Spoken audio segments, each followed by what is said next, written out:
Before you go to Asia, you should know that racism is prevalent in a lot of the countries there. Skin bleaching is a multi-billion-dollar business in Asia, though it is more common in East and Southeast Asia. Nonetheless, your social status depends on your skin color in a lot of places in East and Southeast Asia. So the kinds of jobs that you're able to get, your political position, all of that depends on your skin color.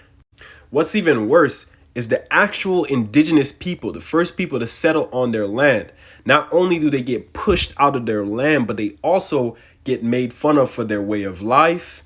Again, for their things like their skin color, right? Because they look different than the lighter skinned Asian folks.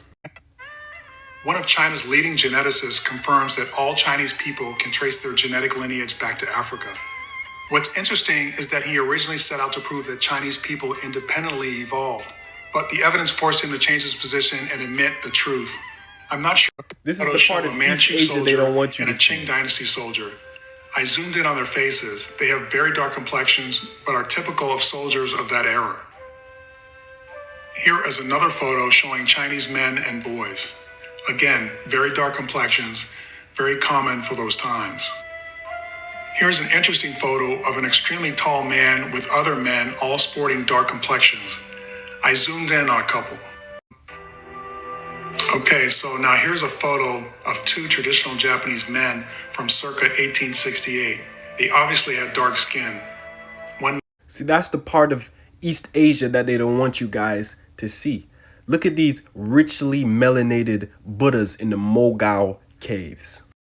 Now, if you listen to my last video, I specifically said Buddhist religion, right, is very resemblant of African spirituality, right? If we look at Kemetic spirituality, right, people don't know, but the whole Egyptian civilization, it roots from from Bantu spirituality. There's a lot of elements from Bantu spirituality and culture in the Egyptian civilization. We started that.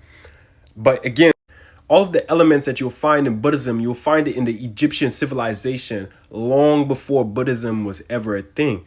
Concepts like reincarnation, we've been believing that. Concepts like karma, we've been believing that. Ways of conduct, what we call the 42 laws of Ma'at, we've been believing that. What the Buddhists and Hindus call Nagas, who guards teachings and treasures, you can find in West African culture amongst the Yoruba, amongst the Dogon, right? The Dogon been said that they had 8 original ancestors that were half serpent and half human who gave them wisdom. And the first 2 of them, they were twins.